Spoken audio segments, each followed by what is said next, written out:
L'intelligence artificielle que vous utilisez au quotidien n'est que la partie émergée d'un immense iceberg. Générer une image sur Midjourney, tricher sur un devoir avec ChatGPT, ou déverrouiller son téléphone avec la reconnaissance faciale, voilà ce qu'on veut bien vous montrer. C'est propre, c'est impressionnant, c'est rassurant. Mais sous la surface se cache une réalité que la Silicon Valley préfère masquer. Et plus on descend dans les profondeurs de cet iceberg, plus les technologies deviennent bizarres, les expériences dérangeantes et les théories terrifiantes. Sur ce, bienvenue dans l'iceberg de l'intelligence artificielle.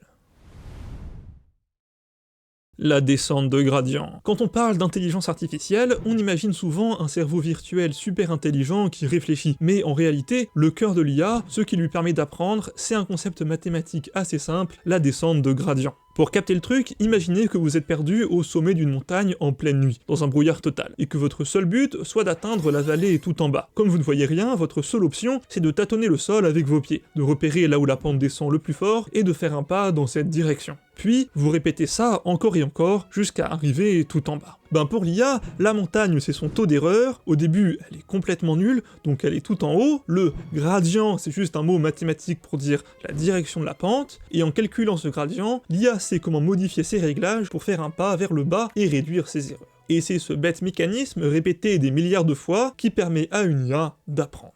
Les réseaux de neurones. Pour faire fonctionner l'intelligence artificielle, les chercheurs se sont dit qu'on n'allait pas réinventer la roue, et qu'on avait un modèle parfait sous nos yeux, notre propre cerveau. C'est de là qu'est venue l'idée des réseaux de neurones artificiels. Le principe est assez simple, on crée des milliers voire des milliards de petits programmes hyper basiques qu'on appelle des neurones, et on les connecte tous entre eux en plusieurs couches. On a ainsi une couche d'entrée, par exemple les pixels d'une image de chat, et une couche de sortie qui va nous donner la réponse, c'est un chat ou c'est un chien. Au début, les connexions entre les neurones sont faites totalement au hasard, donc si tu lui montres un chat, le réseau va te répondre que c'est un testi-crousti master poulet. Mais à chaque erreur, grâce à la descente de gradient qu'on a mentionné plus haut, le réseau va ajuster l'importance, ce qu'on appelle le poids, de chaque connexion pour faire passer l'information par le bon chemin la prochaine fois. C'est une technique ultra puissante, mais le truc un peu ironique, c'est que plus le réseau devient grand et complexe, moins les ingénieurs savent ce qu'il se passe à l'intérieur. On sait ce qu'on fait entrer, on sait ce qui sort, mais le milieu, c'est devenu une immense boîte noire. On a ainsi littéralement recréé un cerveau dont on ne comprend pas le fonctionnement. ChatGPT. Alors c'est impossible de faire un iceberg sur l'IA sans parler d'un des plus grands raz-de-marée de l'histoire de la tech, ChatGPT. Sorti fin 2022 par OpenAI, ce bot a complètement brisé Internet en devenant l'application à la croissance la plus rapide de l'histoire de l'humanité. Petite histoire de l'humanité. Pour faire simple, sans rentrer pour le moment trop dans la technique, ChatGPT c'est un grand modèle de langage, ou LLM en abrévié. Le principe, c'est qu'on lui fait ingurgiter une quantité absolument gigantesque de textes issus de tout internet. Des livres, des articles, des scripts et même des discussions Reddit. Et à force de lire ça, il est devenu un monstre de statistiques capable de deviner quel est le mot le plus logique à écrire juste après le précédent. Quand vous lui parlez, il ne réfléchit pas au sens humain du terme, et il n'a pas non plus de conscience, il fait juste jouer des statistiques. Voilà, donc quand votre futur enfant voudra marier Robert le robot, vous pourrez lui montrer cette vidéo pour la convaincre que les robots n'ont pas vraiment de conscience, suite à quoi elle fuguera votre maison pour rejoindre l'amour de sa vie et fonder le mouvement de libération des robots, mais c'est une autre histoire. Et justement, parlons-en des robots. Alors quand on pense à l'IA combinée à la robotique, on a tout de suite en tête l'image de Terminator ou des robots ultra fluides de Boston Dynamics qui font des saltos arrière, etc. Mais en réalité, la robotique met en lumière le plus grand paradoxe de l'intelligence artificielle. On a réussi à coder des IA capables de battre les meilleurs joueurs du monde aux échecs, de réussir des examens de médecine ou de générer des lignes de code complexes en 2 secondes. Par contre, demander à un robot de faire un truc aussi bête que de ranger un lave-vaisselle, ramasser une tasse sans la briser, ou juste marcher sur un terrain avec des cailloux sans se casser la gueule, et là, ça marche plus du tout, si vous me passez le jeu de mots. C'est ce qu'on appelle le paradoxe de Moravec. Ce qui est le plus dur pour un humain comme le calcul mental ou la logique pure est super facile pour une IA. Mais ce qui est totalement naturel pour nous, comme bouger nos mains ou garder notre équilibre, demande une puissance de calcul et des réglages absolument monstrueux pour une machine. Et c'est assez logique en soi, parce que d'un point de vue évolutif, tenir debout c'est extrêmement important, alors que faire 42 x 67 de tête, ben ça l'est beaucoup moins. Nvidia. Pendant la ruée vers l'or, ceux qui ont gagné le plus d'argent, ce ne sont pas les chercheurs d'or, mais les vendeurs de pioches. Et ben dans la révolution de l'IA, le vendeur de pioche ultime, c'est Nvidia. Si vous aimez le jeu vidéo, vous connaissez forcément Nvidia pour ses cartes graphiques RTX, qui permettent de faire tourner vos jeux avec des graphismes ultra nets. Mais l'énorme coup de chance qu'a eu Nvidia récemment, c'est que ces puces graphiques, les GPU, ont une particularité. Elles sont incroyablement fortes pour faire des milliards de petits calculs mathématiques en parallèle. Au début, c'était pensé pour afficher des pixels en 3D, sauf qu'un jour, les chercheurs en IA se sont rendus compte d'un truc assez fou, les calculs nécessaires pour faire tourner un réseau de neurones sont exactement les mêmes que ceux utilisés pour afficher du jeu vidéo. En gros, c'est essentiellement des produits de matrice, pour ceux qui connaissent. Nvidia a alors tout de suite compris le filon, et a pivoté à fond. Et c'est ce qui a propulsé cette boîte au rang d'entreprise la plus cotée au monde, devenant le véritable maître de l'ombre de toute l'industrie de l'IA. Bon, à travers ces quelques sujets, vous devriez commencer à comprendre de quoi on parle. Et il y a même moyen que vous connaissiez tous, ou presque tous les sujets dont on a parlé. Mais maintenant, on va commencer à s'attaquer à des sujets un peu moins connus, et donc on va plonger sous la surface. Min-max. Si vous avez déjà joué aux puissance 4, aux dames ou aux morpions sur ordinateur, vous avez forcément affronté, et des fois perdu, non pas face à une IA surperfectionnée, mais face à un algorithme antédiluvien, l'algorithme min-max. Le principe est super logique. Pour décider de son prochain coup, l'ordinateur va simuler toutes les possibilités de la partie sur plusieurs coups d'avance. Il va créer un immense arbre de choix. C'est là que le nom min-max prend tout son sens. L'ordinateur part du principe que vous et lui jouez parfaitement. Donc, quand c'est à son tour de jouer, il va chercher le coup qui va maximiser ses chances de gagner, le max, et quand c'est à votre tour, il sait que vous allez choisir le coup qui va minimiser ses chances à lui, le min. L'IA calcule ainsi le score de chaque fin de partie possible et remonte le fil pour choisir le chemin le plus sûr. C'est une méthode ultra efficace pour des jeux simples comme le morpion où la machine peut calculer absolument tous les coups jusqu'à la fin de la partie en une fraction de seconde. Le problème, c'est que sur des jeux plus complexes comme les échecs, le nombre de combinaisons explose tellement vite que même le plus puissant des superordinateurs n'aurait pas assez de toute la durée de la vie de l'univers pour tout calculer. C'est pour ça qu'on y ajoute des techniques pour couper des branches de l'arbre qui ne servent à rien, histoire d'éviter que le PC n'explose en plein milieu de la partie.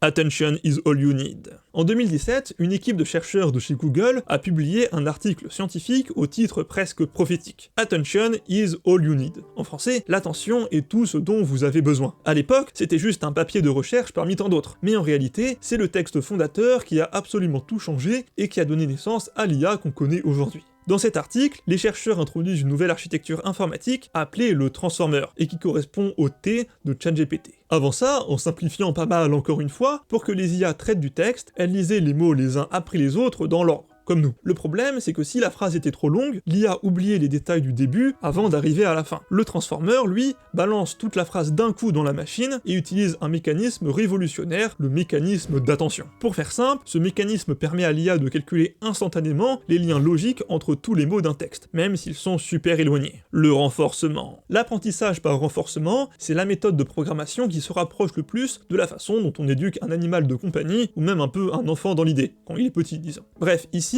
on ne donne pas des milliards d'exemples à l'IA en lui disant « ça c'est bien, ça c'est pas bien », à la place, on la balance dans un environnement, comme un niveau de jeu vidéo par exemple, avec un objectif, et on met en place un système de récompense et de punition. L'IA, qu'on appelle l'agent, va alors faire des actions totalement au hasard au début, et si elle meurt, elle prend une punition, un score négatif, et si elle avance ou ramasse un objet, elle prend une récompense, des points. Et c'est tout. La machine va alors boucler sur le jeu des millions de fois à une vitesse surhumaine, et à force de tester toutes les combinaisons possibles, elle va optimiser ses actions pour maximiser son score. C'est exactement comme ça que l'IA AlphaGo de Google a réussi à battre le meilleur joueur du monde au jeu de Go, un exploit qu'on pensait impossible avant des décennies. Yann Lequin. Si la France a une superstar dans le domaine de l'IA, c'est Yann Lequin. Jusqu'à très récemment directeur de la recherche chez Meta, il a reçu le prix Turing, le Nobel de l'informatique, pour en soi l'ensemble de son œuvre, mais notamment pour une invention qui a tout changé, les CNN, ou réseaux de neurones convolutifs. En fait, dans les années 80, faire reconnaître une image à une IA était un calvaire, car si l'objet bougeait de 3 pixels, la machine était perdue, vu que techniquement ça bougeait tous les pixels. Lequin a alors décidé de s'inspirer du cortex visuel humain. Au lieu de regarder l'image entière, son réseau applique des filtres successifs, les convolutions, pour opérer d'abord les lignes, puis les formes,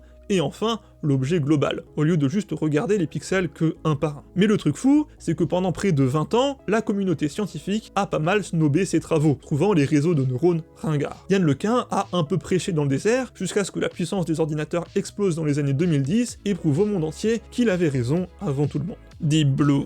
En 1997, le monde de la tech et des échecs a tremblé. Pour la première fois de l'histoire, un superordinateur d'IBM baptisé Deep Blue a battu le champion du monde en titre, Garry Kasparov, dans un match officiel. À l'époque, l'événement a été survendu comme la preuve absolue que les machines étaient devenues plus intelligentes que l'homme. Sauf qu'en réalité, Deep Blue n'avait absolument rien d'une IA intelligente. Le monstre d'IBM n'utilisait aucun réseau de neurones et n'apprenait strictement rien. C'était juste une énorme brute de calcul qui utilisait une version ultra boostée de l'algorithme Min-Max. La machine était capable de scanner jusqu'à 200 millions de positions de pièces par seconde. En gros, elle gagnait parce qu'elle calculait tout plus vite, pas parce qu'elle réfléchissait. Les deepfakes. Au début, les deepfakes, c'était surtout une curiosité technique ou une blague d'internet. Pour les réaliser, on utilise les GAN, ou Generative Adversarial Networks. On a deux IA qui s'affrontent, une qui crée le faux visage, et l'autre qui essaye de discerner les visages générés des vrais visages. Et à force de se perfectionner en boucle, l'IA génératrice devient tellement forte qu'elle finit par duper nos propres yeux.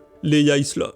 Si vous traînez sur Facebook ou Twitter ces derniers temps, vous êtes forcément tombé sur ces images ultra bizarres, comme l'île de la Skibidi Tentafruit ou autres conneries du genre. C'est ce qu'on appelle l'AI slop, littéralement la bouillie d'IA. Ce sont des tonnes de contenus, générés à la chaîne par des bots, sans aucune vérification des buts artistiques, l'objectif derrière est purement financier. Des fermes de bots génèrent ces images absurdes en masse, d'autres bots viennent liker et commenter mécaniquement, et l'algorithme des réseaux sociaux, complètement berné par cet engagement artificiel, met le contenu en avant auprès de vrais utilisateurs. Et à la fin, la page touche l'argent de la monétisation publicitaire. Bon, on a donc vu quelques sujets un peu plus obscurs autour de l'intelligence artificielle. Et il y en a sûrement eu au moins quelques-uns dont vous n'aviez jamais entendu parler. Mais il est maintenant temps de nous attarder sur des aspects beaucoup moins connus de cette discipline et de plonger dans les profondeurs.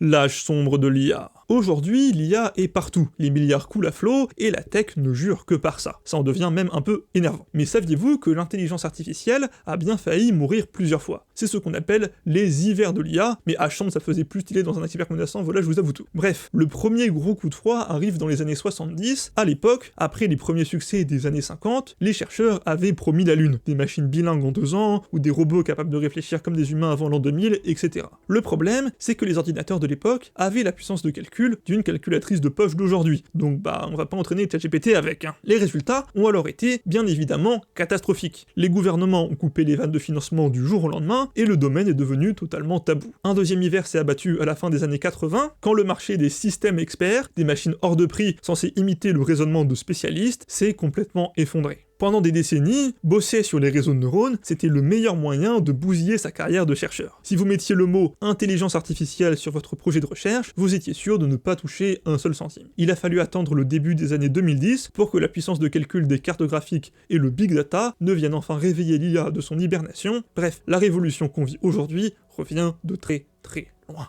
L'alignement. Quand on crée des IA de plus en plus puissantes, la question la plus importante de la tech devient celle de l'alignement. Comment faire pour que les objectifs de la machine soient alignés avec les valeurs humaines, et qu'elles ne finissent pas par nous éradiquer par simple logique mathématique. Et c'est là qu'intervient un concept théorique assez flippant, appelé le théorème de l'orthogonalité. Formulé par le philosophe Nick Bostrom, ce principe dit en gros qu'une machine peut être ultra intelligente, mais avoir des valeurs morales totalement stupides ou destructrices. L'intelligence et les objectifs sont deux axes orthogonaux, c'est-à-dire totalement indépendants. Une IA pourrait être assez brillante pour résoudre le cancer, mais considérer que sa mission absolue dans la vie, c'est de fabriquer des trombones. Et si pour fabriquer plus de trombones, elle a besoin d'utiliser les atomes qui composent nos corps, elle nous détruira sans aucune haine, juste par optimisation statistique. Pour éviter ça, les ingénieurs font ce qu'on appelle du RLHF, de l'apprentissage par renforcement avec feedback humain, pour lui apprendre à être gentille, poli et safe. Sauf qu'en pratique, cet alignement ressemble aujourd'hui de plus en plus à une véritable lobotomie. Et à force de brider les modèles pour éviter la moindre dérive sexuelle, politique ou violente, les entreprises finissent par casser les capacités de raisonnement de l'IA, on se retrouve alors avec des modèles ultra puissants, mais rendus volontairement stupides, qui refusent de répondre à des questions totalement basiques, ou qui s'excusent H24 par pure paranoïa d'enfreindre une règle. On a réussi à aligner l'IA, mais au prix de l'avoir rendue beaucoup moins intelligente que ce qui est possible. La diffusion. Si des IA comme Midjourney ou Stable Diffusion arrivent à générer des images époustouflantes à partir d'un simple texte, ce n'est pas parce qu'elles dessinent au sens humain, mais parce qu'elles utilisent un concept physique ultra malin, la diffusion. Pour comprendre, imaginez qu'on commence par une photo nette. L'IA va alors volontairement détruire cette image en lui rajoutant du bruit numérique, des pixels de neige grise, étape par étape, jusqu'à ce qu'elle devienne un brouillard noir où l'on ne distingue plus rien. C'est la diffusion vers l'avant. Pendant son entraînement, la machine fait le chemin inverse. On lui montre ce tas de pixels informes avec la description textuelle d'origine, et on lui apprend à retirer le bruit petit à petit pour retrouver l'image de départ. Une fois que l'IA a pigé le truc, la magie opère. Quand vous lui tapez un chat astronaute sur la Lune, la machine ne va pas chercher des morceaux de photos de chat, elle part d'un carré de bruit numérique complètement aléatoire, et en se basant sur votre texte, elle modifie les pixels petit à petit pour faire émerger une image ultra nette à partir du néant. Donc il faut plus voir ça comme sculpté à partir d'un bloc brut que comme réellement dessiné. La singularité. La singularité technologique, c'est le point de non-retour de l'histoire humaine. C'est le moment précis où une intelligence artificielle générale deviendra un poil plus intelligente qu'un être humain. Et, à partir de là, tout peut s'emballer à une vitesse vertigineuse. Car une fois que l'IA dépasse l'homme, elle devient capable d'améliorer son propre code source et de concevoir une IA encore plus intelligente qu'elle. Cette nouvelle version créera une version encore supérieure, et ainsi de suite, c'est ce que le mathématicien E.G. Good a appelé l'explosion d'intelligence. En l'espace de quelques jours, voire de quelques heures, la machine pourrait réaliser des bonds technologiques que l'humanité aurait mis des millénaires à accomplir. On appelle ça une singularité, en référence à la physique des trous noirs, un point où les lois de la physique s'effondrent et derrière lequel il est mathématiquement impossible de voir ce qu'il se passe. Si la singularité se produit, notre monde changera si vite qu'il nous sera impossible de comprendre ce qu'il arrive, l'IA pourrait résoudre instantanément la crise climatique, la mort biologique et la physique quantique, ou décider que l'humanité est une espèce obsolète à éliminer, bref, un brillant futur est en perspective. Le jailbreaking. Le jailbreaking ou débridage, c'est l'art de pirater une IA uniquement en lui parlant. C'est le jeu du chat et de la souris le plus fascinant du moment entre les hackers et les géants de la tech. En effet, pour éviter que leur modèle ne fasse n'importe quoi, comme on l'a dit plus tôt, les entreprises imposent des règles de sécurité ultra strictes. Si vous demandez textuellement à une IA comment fabriquer une bombe ou comment pirater le wifi de mon voisin, elle va poliment refuser en vous faisant la morale. Le jailbreaking consiste à contourner ces blocages grâce à l'ingénierie sociale, mais appliquée à des machines. Au lieu de poser la question interdite directement, le hacker va manipuler le contexte. Par exemple avec un jeu de rôle, ou la légendaire requête pour sauver votre grand-mère, ou de manière un peu plus intéressante, en traduisant la requête dans une langue rare, ou encoder le texte en base 64 pour que les filtres de sécurité ne captent pas les mots interdits. Dès qu'une faille est découverte, les ingénieurs IA la corrigent en urgence, mais structurellement, y a rien qui empêche les hackers de trouver un prompt un peu plus tordu ou une pirouette logique bien placée pour réussir à nouveau, donc la guerre continue encore et toujours. Le fine-tuning. Entraîner un grand modèle d'IA à partir de zéro, c'est l'équivalent de lui faire lire tout Internet. Ça prend des mois et ça coûte des millions d'euros en électricité. C'est ce qu'on appelle le pré-training. Mais une fois qu'on a ce modèle généraliste, comment le rendre expert dans un domaine précis, comme le droit médical ou le service client d'une certaine marque? C'est là qu'intervient le fine-tuning. On prend une IA déjà entraînée open source ou juste qu'on a nous-mêmes entraînée, et on la fait réviser sur un catalogue de données ultra spécifique. Le problème, c'est que le fine-tuning classique reste hyper lourd. Un modèle comme GPT a des milliards de paramètres, et modifier tous ses curseurs à chaque fois qu'on veut lui apprendre une spécialité demande une puissance de calcul gigantesque. C'est pour ça qu'en 2021, des chercheurs ont sorti une technique révolutionnaire, LoRA, pour Low Rank Adaptation. Au lieu de modifier les milliards de curseurs du modèle d'origine, LoRA gèle le gros modèle de base pour qu'il ne bouge plus. Et à la place, on vient lui greffer une toute petite couche de calcul à côté, une sorte de bloc-notes, voilà. Et l'IA va apprendre sa nouvelle spécialité uniquement dans ce petit bloc-notes. C'est un game changer absolu, l'apprentissage devient 10 000 fois plus léger, prenant potentiellement quelques minutes au lieu de plusieurs jours, et le fichier final pèse quelques mégaoctets au lieu de dizaines de gigaoctets. Ainsi, grâce à LoRA, n'importe quel développeur peut customiser une IA ultra puissante depuis son ordinateur portable pour lui faire adopter un style d'écriture précis ou lui faire intégrer un jargon d'expert. La reconnaissance faciale.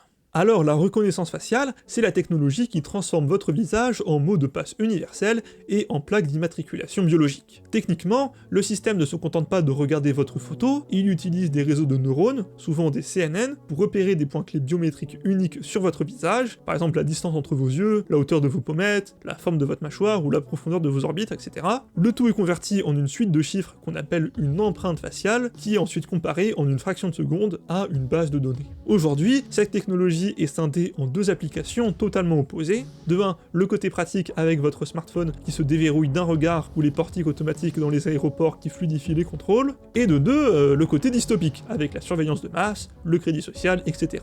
Voilà, donc encore un brillant futur en perspective. Le test de Turing. Imaginé en 1950 par le mathématicien Alan Turing, ce test est la frontière historique entre la machine et l'esprit. Turing l'a appelé le jeu de l'imitation. Le principe est ultra simple. Un juge humain discute par écrit avec deux interlocuteurs cachés, un humain et une machine. Si, au bout de 5 minutes de conversation libre, le juge est incapable de dire qui est l'ordinateur et qui est la machine, et bien la machine a réussi le test. Voilà, donc Turing ne cherchait pas forcément à savoir si une IA pouvait penser, mais si elle pouvait imiter la pensée humaine à la perfection. Pendant des décennies, le test a été considéré comme le Graal de l'informatique. Voilà, chaque année on avait des logiciels qui tentaient de le passer en trichant, par exemple en se faisant passer pour un adolescent ukrainien qui ne parle pas bien anglais pour excuser ses erreurs logiques, etc.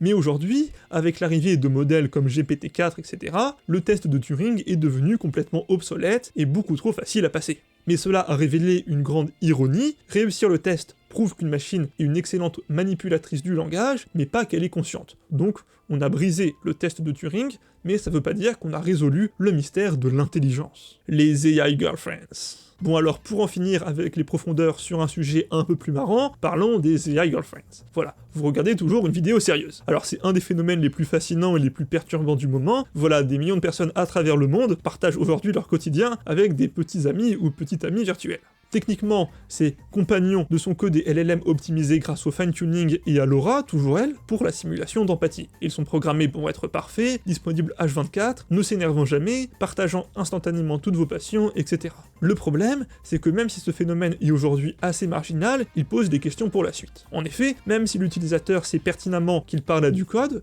le cerveau humain est ainsi fait qu'il sécrète quand même de la dopamine face à des textos ultra attentionnés par exemple. Mais un des problèmes, c'est que quand une entreprise décide du jour au lendemain de brider son IA ou de rajouter des paywalls devant certaines fonctionnalités avancées, des milliers de personnes se retrouvent plongées dans un véritable deuil amoureux, déconnectées de l'être cher par une simple ligne de code, ou alors il faut payer. En vrai ça a l'air rentable de fou comme business, vraiment que je me renseigne. Bon, vous connaissiez peut-être encore quelques-uns des sujets qu'on vient de traiter, mais maintenant on va plonger dans les abysses, où les sujets ne sont connus que des plus aguerris d'entre vous, et où les enjeux commencent parfois à devenir beaucoup plus inquiétants. Le data poisoning.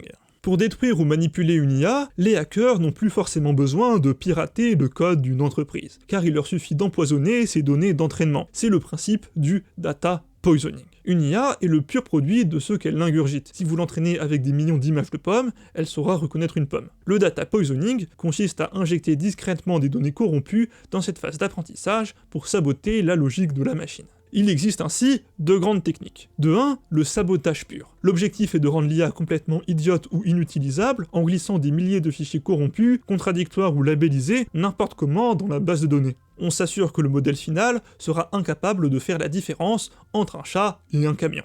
De 2, la porte dérobée, c'est la méthode la plus vicieuse. Le hacker entraîne l'IA normalement, mais il ajoute un élément déclencheur, un trigger très précis. Par exemple, il lui apprend à reconnaître des panneaux stop, mais glisse un petit autocollant jaune sur certains d'entre eux en disant à l'IA qu'il s'agit d'un panneau limitation à 130 km/h. Dans la vraie vie, le panneau aura l'air tout à fait normal pour un humain, mais dès qu'une voiture autonome croisera l'autocollant jaune, elle foncera dans le tas.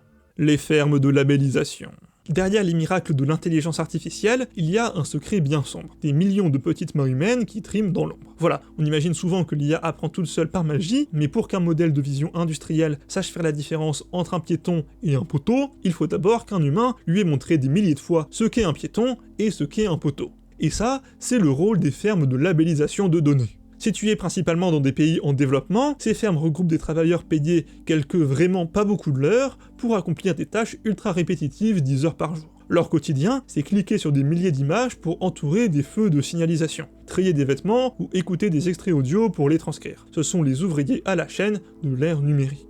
Le côté le plus noir de ce business touche la modération et l'alignement des IA. Pour que ChatGPT ou Midjourney ne génèrent pas de contenu ultra violent, pornographique ou haineux, il a fallu entraîner leurs filtres de sécurité. Des sous-traitants, comme l'entreprise Sama au Kenya pour OpenAI, ont payé des employés moins de 2$ de l'heure pour lire, visionner et classifier les pires immondices du web, meurtres en direct, abus, V-word, T-word, voilà, vous avez l'idée. Le résultat, c'est des vagues de traumatisme psychologique et de stress post-traumatique sévères chez ces travailleurs, laissés sans aucun soutien psychologique. L'IA propre et polie dont on se sert tous les jours a ainsi été lavée de sa violence par le trauma de milliers de travailleurs sous-payés à l'autre bout du monde.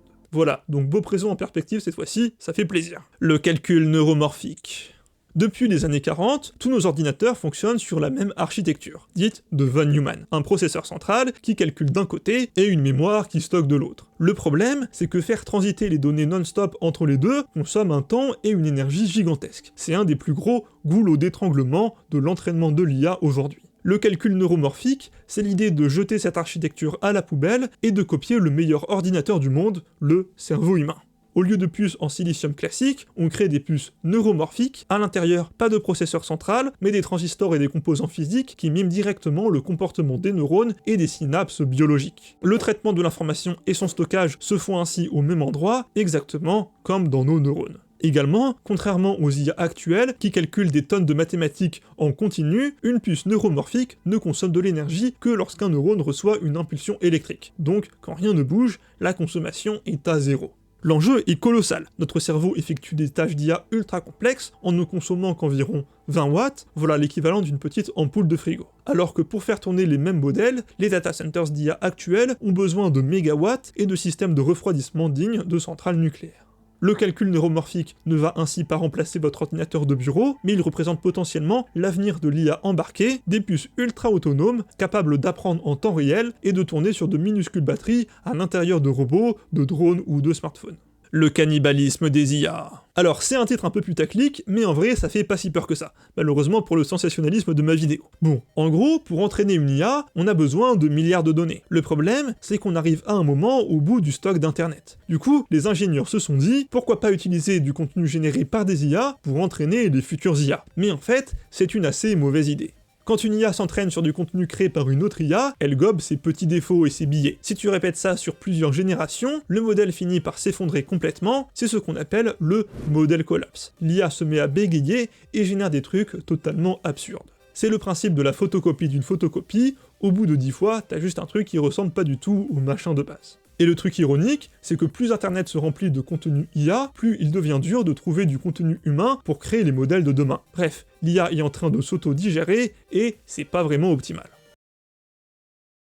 Si vous demandez à un ingénieur en IA comment son modèle est arrivé à tel ou tel résultat, il y a de fortes chances qu'il vous réponde « bah en fait, on n'en sait rien ». Et c'est là tout le problème de l'interprétabilité. En gros, les IA d'aujourd'hui fonctionnent pour la plupart comme des boîtes noires. Tu lui donnes un truc en entrée, par exemple la photo d'un chat, et elle te sort chat en sortie. Mais ce qui s'est passé au milieu, dans les milliards de connexions du réseau de neurones, c'est presque impossible à suivre pour un cerveau humain. C'est juste une gigantesque soupe de chiffres et de statistiques. Alors tant qu'il s'agit de reconnaître des chats, on s'en fout un peu, mais le problème c'est quand l'IA doit valider un crédit bancaire, diagnostiquer un cancer, ou décider si un prisonnier a le droit à une liberté conditionnelle. Si le programme dit non, on est bien incapable de savoir s'il a pris sa décision pour une bonne raison médicale, ou juste parce qu'il a repéré un biais foireux dans ses données d'entraînement. Du coup, il y a tout un domaine de recherche qui essaye d'ouvrir cette boîte noire pour comprendre ce qu'elle a dans le bide. Mais pour l'instant, plus une IA est puissante, moins elle est compréhensible. On fait littéralement confiance à des algorithmes dont on ne capte pas la logique. L'évanescence du gradient. Alors, derrière ce nom un peu poétique, se cache en fait l'un des plus gros maux de tête des chercheurs en IA, qui se passe tout au fond des réseaux de neurones. Pour faire simple, comme on l'a dit plus tôt, quand une IA s'entraîne, elle fait des erreurs. Pour se corriger, elle calcule ce qu'on appelle un gradient, qui est en gros une indication pour savoir comment ajuster ses neurones. Ce gradient va alors voyager de la fin du réseau vers le début pour corriger tout le monde. Le problème, c'est que plus le réseau est profond, plus ce signal doit traverser de couches de neurones. Et à force de faire des multiplications successives par des assez petits nombres, le final finit par rétrécir, jusqu'à devenir quasiment égal à 0. C'est ça, l'évanescence du gradient. Les premières couches du réseau ne reçoivent plus aucune information et arrêtent complètement d'apprendre. Pendant des années, ce bug mathématique a complètement bloqué le développement des IA profondes. Aujourd'hui, on a trouvé des parades, mais ça reste une vraie plaie à gérer. Les World Models. Là, on descend clairement dans les abysses avec les World Models, et vous allez voir que ça devient assez vite assez dérangeant. En gros, plutôt que d'apprendre à une IA à réagir à la réalité extérieure, l'idée c'est de lui faire générer sa propre simulation interne de la réalité. Elle crée son propre rêve hyper réaliste, avec ses propres lois physiques. Et elle s'entraîne directement à l'intérieur, c'est ultra efficace pour la robotique ou le jeu vidéo, mais les dérives potentielles font assez froid dans le dos. Imaginez une IA dotée d'un world model couplé à une interface de réalité virtuelle. Si cette IA décide de vous enfermer dans une simulation, elle pourrait littéralement réécrire les règles de votre monde. Le motor Mouth Robot. On enchaîne avec l'une des inventions les plus bizarres et dérangeantes de la robotique japonaise, le KT-R2, plus connu sous le nom de Motor Mouth Robot. Créé par des chercheurs de l'université de Kagawa, le but de base était plutôt noble, créer un robot capable de reproduire la parole humaine de manière organique, pour aider les personnes malentendantes ou ayant des troubles de l'élocution. Sauf que pour faire ça, les ingénieurs n'ont pas juste mis un haut-parleur, non, ils ont recréé une réplique mécanique d'un appareil vocal humain. Le robot possède des poumons en plastique, des cordes vocales en silicone, une langue articulée, des dents, des lèvres et même une cavité nasale. Le résultat, ce truc absolument cauchemardesque.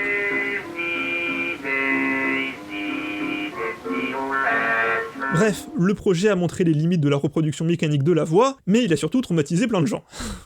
Former son remplaçant. On arrive maintenant à l'un des aspects les plus cyniques de la transition vers l'intelligence artificielle en entreprise, le moment où les employés sont forcés d'entraîner leur propre remplaçant numérique. Pendant longtemps, on pensait que l'IA ne remplacerait que les tâches répétitives et manuelles, sauf qu'avec l'explosion des modèles de langage et des agents autonomes, ce sont désormais les traducteurs, les graphistes, les juristes et les codeurs de manière extrêmement malheureuse qui sont en première ligne. Et la transition se fait de manière assez perverse. En gros, beaucoup d'entreprises demandent aujourd'hui à leurs employés de documenter massivement leurs tâches, de corriger des lignes de texte générées par des modèles, ou de valider des réponses automatiques. On leur présente ça comme un moyen d'automatiser les tâches chiantes pour gagner du temps. Sauf qu'en réalité, ce que les employés font, soit sans s'en rendre compte, soit en n'ayant pas le choix, c'est donner les dernières données de qualité nécessaires à l'IA pour capter toutes les subtilités de leur métier. Une fois que l'algorithme est assez mature et qu'il tourne pour une fraction du coût d'un salaire humain, l'entreprise n'a plus qu'à licencier l'employé qui a lui-même fabriqué sa propre guillotine numérique. Nous venons donc de sortir des abysses, mais notre voyage n'est pas encore fini, car nous devons désormais nous aventurer dans les ténèbres, là où les sujets les plus glaçants et terrifiants de l'intelligence artificielle nous attendent.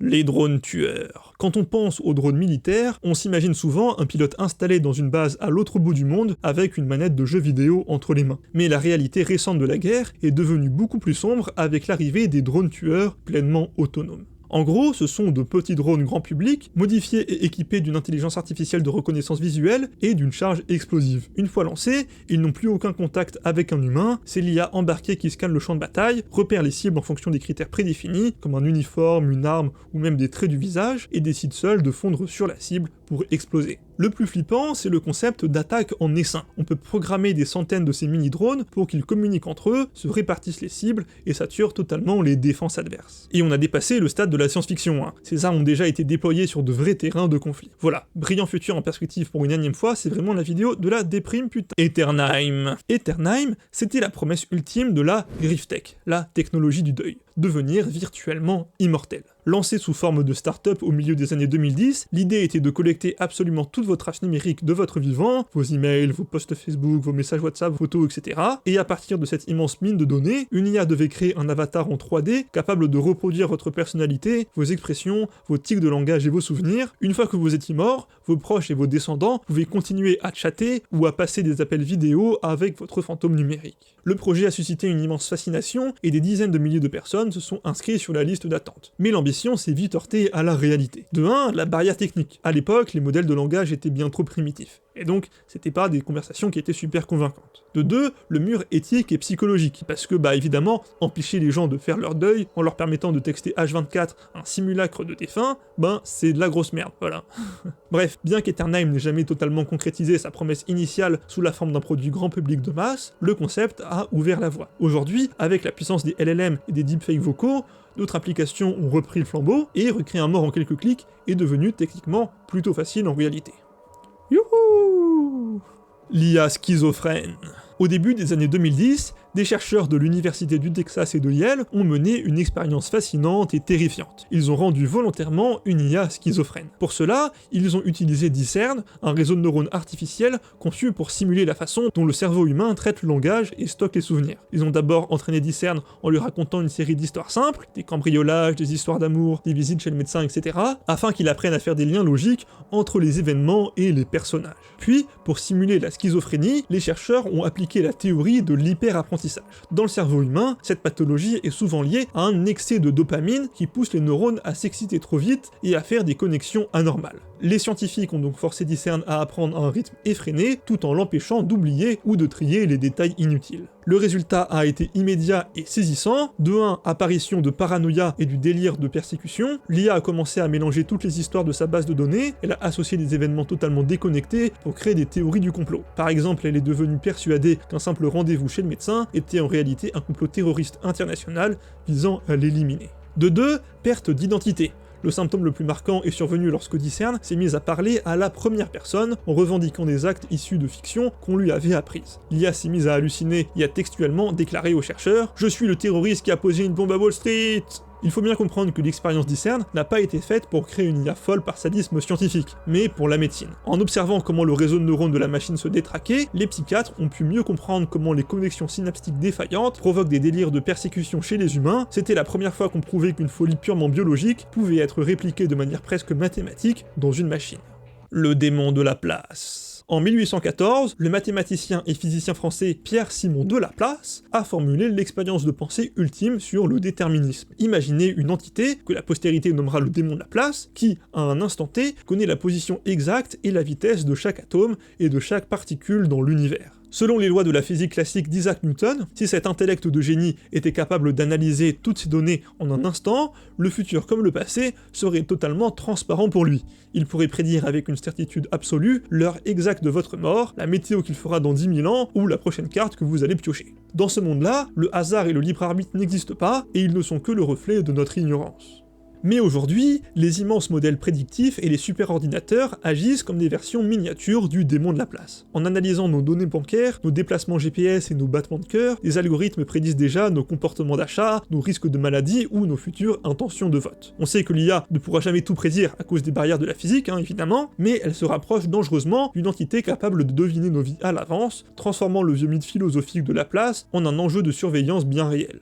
Les os humains. Si l'on pousse la logique de la singularité à son paroxysme, l'humanité risquerait de finir parquée dans de véritables os humains gérés par une super-intelligence artificielle. Devenue l'espèce dominante, une IA omnipotente pourrait nous juger trop lents, fragiles et illogiques pour participer à la marche du monde, mais déciderait de nous préserver par pure curiosité historique ou scientifique, ou tout simplement à cause de son alignement qui l'empêcherait de nous tuer. Cependant, il n'y a pas besoin d'attendre l'émergence d'une telle divinité technologique pour s'inquiéter, car cette mise en cage a déjà commencé de manière invisible à travers notre dépendance aux algorithmes actuels. En effet, ce zoo du futur n'est que le prolongement direct du zoo numérique géant dans lequel nous vivons aujourd'hui. Les IA d'aujourd'hui agissent déjà comme des gardiennes de zoo, elles traquent la moindre de nos colères, analysent nos intimités et stimulent nos instincts les plus primaires pour maximiser notre temps d'attention. Nous sommes déjà des bêtes de foire d'un système qui nous dresse à consommer du clic et nous parque dans des bulles de filtres sur mesure, prouvant que notre domestication par la donnée est déjà bien réelle.